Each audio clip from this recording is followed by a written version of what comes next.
we just recently did what? We just recently learned how to do a hypothesis test for the population mean when the population standard deviation is known. And throughout the process, right, I suppressed it. You may or may not have, but we were likely both thinking, what the cut the? Just like in Chapter 5, this seems a little bit contradictory, seems perhaps a little bit useless. Why would I be doing a hypothesis test for the population mean if I knew what the population standard deviation is? And you're correct. In reality, we generally do not know what the population standard deviation is, so this is sort of our correction section, sort of taking a step towards something a little bit more realistic, something a little bit more applied. Now, you're going to see that the changes we do for hypothesis testing are really going to parallel the changes that we had to do for confidence intervals. When the population standard deviation is unknown, really, virtually, the spirit of the hypothesis test is sort of unchanged. The only thing we need to do is we now need to replace the unknown population standard deviation with the known sample standard deviation, just like we did for confidence intervals. Doing this, unfortunately, changes the mathematics. It changes the distribution of our test statistic. It no longer follows a z distribution, which is why we were using the normal CDF to calculate probabilities or p-values, but instead it follows, right, that somewhat familiar yet still enigmatic t distribution.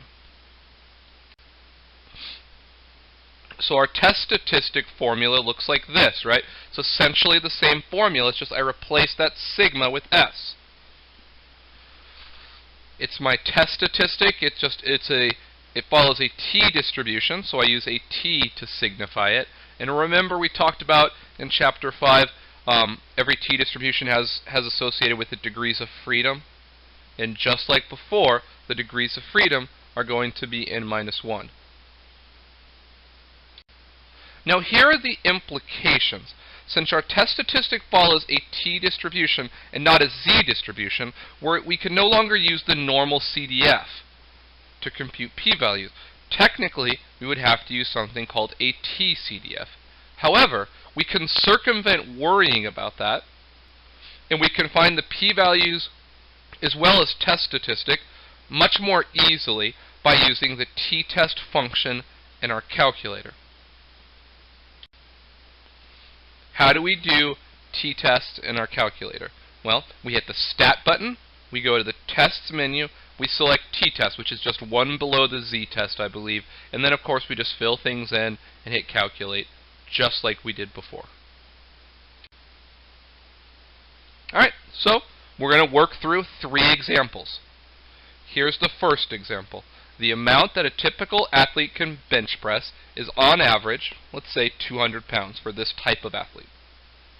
Now, a new training program is created and implemented, and the trainers are interested in whether it's better or possibly worse, right? Because it's replacing the pre-existing program. So it could be that actually there might be sort of a regression in terms of how much the athletes could lift. And if that's the case, they want to be able to detect that.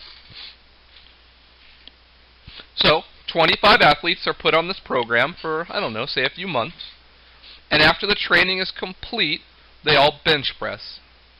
And it turns out the sample mean, the sample average bench press by these 25 athletes turns out to be 197 pounds. Now in reality, we would not know the population standard deviation. NBD, no big deal. We can use the formula from Chapter 2 to calculate the sample standard deviation. And let's say that we go ahead and do that, and we get 7.5 pounds. Now, you, as a near-graduated statistician, are asked by the trainers what they should conclude. And they want to use an alpha or significance level of 0.05. Now, take a few seconds. I know it's on the next slide, but hopefully you're not going to look there. Write down step 1. Write down what your hypotheses are. The alternative hypothesis, HA, is going to be what? That mu is good.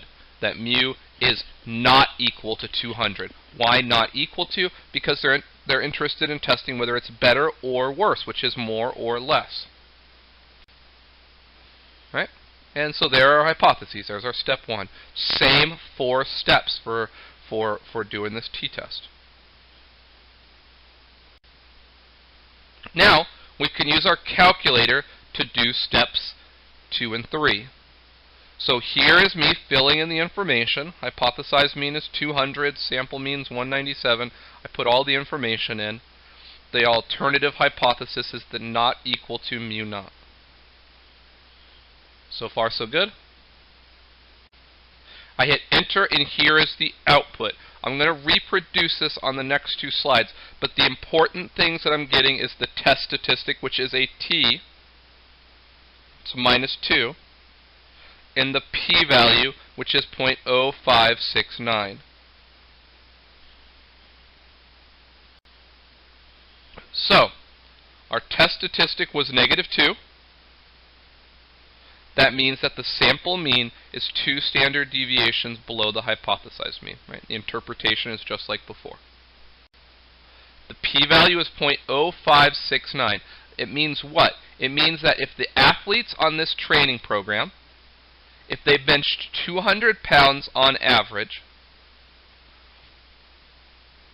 which is saying that the amount they bench press hasn't changed, then there's still a 5.69% chance that a sample of 25 athletes would have a sample mean that is 3 pounds away from 200 or further, right? Because they bench press 197.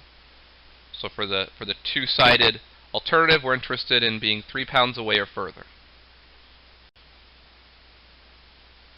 So, our p-value is 0.0569. Right? It is fairly unlikely, if they really bench 200, that they would have such a bad day and bench press 197.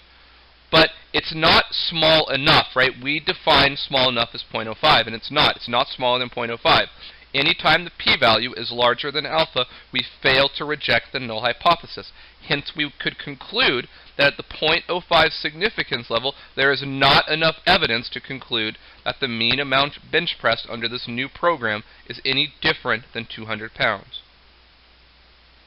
So what are the implications for the trainers? Well, if this program is no better or no worse than the previous program, that is, in terms of the amount that the athletes lift, the 2 programs are interchangeable, then the trainers actually are free to use whichever program they want, right? Maybe one involves less time in the gym. Maybe one is perceived as more fun than another one. And if that's the case, right, then the trainers should feel free to use that program over the other, since in terms of their main objective, the amount lifted, the 2 of them are essentially the same. Alright, another example. You, as a former statistics student, soon to be statistics graduate, have earned a certain level of fame and notoriety. And because of that, a zoologist comes and talks to you. The zoologist says that the internet claims that the average spitting distance of llamas, yeah, interesting creatures, is 10 yards. 10 yards! Wow, that's 30 feet. But, right, we've been burned by the internet before, haven't we? And the zoologist has as well. She actually thinks that the average spitting distance of llamas is more than 10 yards. Because she's often stood like 11 yards away, and she still gets spit on quite often. So, to test her claim, she takes a sample of 16 llamas, records how far they spit, finds the sample mean, and finds that the sample mean, x bar, is 14. She also computes the sample standard deviation and gets 4 yards, and she asks us to test her claim. She wants to be very rigorous with this since, right, she's sort of flying in the face of kind of the widely held conventional belief that it's 10 yards. She wants us to use a significance level of 0.01. Can we help her out? Well, I think we can. Now, before we go to the next slide, write down what you think the alternative hypothesis is. The alternative hypothesis is going to be that mu is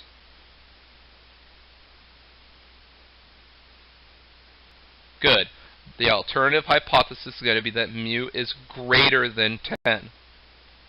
Right? Because she's interested in whether it's greater than this, more than this. And so there it is, right? Our alternative hypothesis, mean the average spitting distance of all llamas is more than 10. Alright, so again, I pick the t-test, I fill everything in. Notice, right, where it asks for standard deviation, it's using S, isn't it? That is, the calculator is smart enough to know that if we're using a t-test, that means that we do not know the population standard deviation, so we're going to use the sample standard deviation as well. I fill in all the information. Notice I think this is a little bit new. In this case, our alternative hypothesis is greater than 10. So on that last line, right, you can see my cursor is over the third option, the greater than mu naught. And then here's my output, right? The important pieces of the output are the test statistic, which is 4, and the p-value. Remember, the p-value is not 5.796 blah, blah, blah. The p-value is a probability. It has to be between 0 and 1. That e to the minus 4 says take the decimal place and move it 4 places to the left. If I do that, I get 0.005799658 blah, blah, blah. So, right, step 2, what's my test statistic? The calculator told me. The calculator told me the test statistic was 4. That means that the sample mean is 4 standard deviations above, because it's positive, above the hypothesized mean. Our p-value is 0.00058. This means that if llamas really did spit 10 yards on average, then yeah, it is technically possible. It is technically possible that we could get a sample of 16, like a flukish sample of 16 super llamas that spit an average distance of 14 yards or further. Right? It is technically possible that we could just happen to sample like the 16 Michael Jordans of llama spitting. But that's extremely unlikely. There's only a 0.058% chance of such a flukish sample occurring. And since it's so unlikely that that's what happened, well, what's the other possibility? The other possibility is that llamas actually do, right, as a species, spit farther than 10 yards on average. And that's exactly going to be our conclusion or decision. In this case, our p-value is very, very small, 0.00058. That's less than 0.01, which is our alpha. Hence, we're going to reject our null hypothesis. At the 0.01 significance level, there is enough evidence to conclude that the average spitting distance of all llamas is more than 10 yards. Look out. Third and last example for this PowerPoint. Pepsi claims, if you read their cans, Pepsi claims that the average volume per can is 12 ounces, but a smart shopper doubts this. This smart shopper is constantly going to Sam's Club and Costco, buys large amounts of Pepsi, drinks far more than he should. And at the end of the day, when he drinks his cold, cool, refreshing Pepsi, he still always feels a little bit unsatisfied, which makes him think that maybe there's less than 12 ounces in the can. So, he asks us, as his friends and up-and-coming hotshot statisticians, to help him out. We advise him to chug 24 Pepsis, one after the other, measuring the volume each time he does so.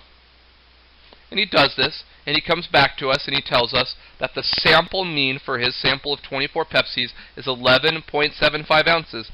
That is technically a little less than 12. And a sample standard deviation of 1 ounce. Now, let's go ahead and test the shopper's claim, and he says let's go ahead and use an alpha of 0.10. We'll go along with him. So, I should have had you do this ahead of time. The hypotheses are, alternative hypothesis, mu is less than 12. He's interested in whether the average amount is less than what's advertised, less than 12. Null hypothesis is that the mean is equal to 12. Again, We fill it into our calculator. I put all the information from the problem in there. My alternative hypothesis is that middle one. The alternative hypothesis is that it's less than 12, right? Less than mu naught. Here's the output. The important things are the test statistic, which is negative 1.22, and the p-value, which is 0.1165. So, step 2. Our test statistic is 1.22. That means that the sample mean is 1.22 standard deviations above the hypothesized mean. Step 3. Our p-value is 0.1165. That means if Pepsi cans really did have 12 ounces, right, if it really was as advertised, then there is a 11.65% chance, a more than 10% chance, that we would get a sample of 24 cans that had a sample mean volume of 11.75 or less. That is, our sample is maybe a little inconsistent with Pepsi's claim, but not so far inconsistent that we feel comfortable accusing them of lying, for instance. And we formalize that right here. Our p-value is 0.1165. That's greater than 0.10, which is our alpha. Anytime our p-value is more than alpha, we fail to reject the null hypothesis. At the 0.10 significance level, there is not enough evidence to conclude that the mean volume in a can of Pepsi is less than 12 ounces. Sorry, friend, but Pepsi, at least as far as our test is determining, is telling the truth.